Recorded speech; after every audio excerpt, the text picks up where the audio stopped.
संगीत संगवारियों जय जोहर नमस्कार। आज जा रहे हैं कनिकेरा।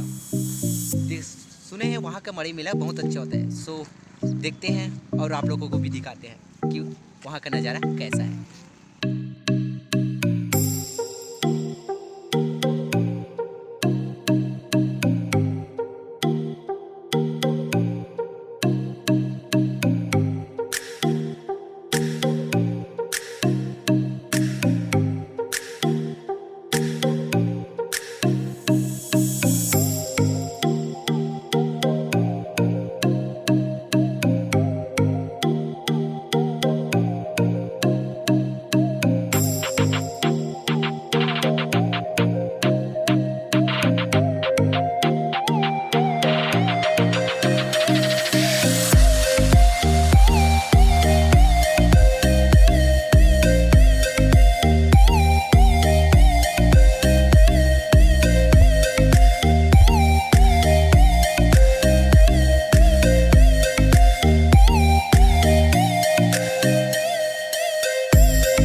हाँ तो संगवारियों, यहाँ मौसम खराब होने के कारण से थोड़ा भीड़ कम था, इस कारण से थोड़ा रोमांच नहीं लगा।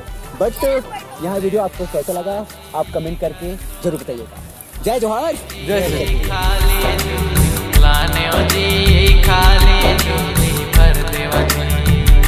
तो भोले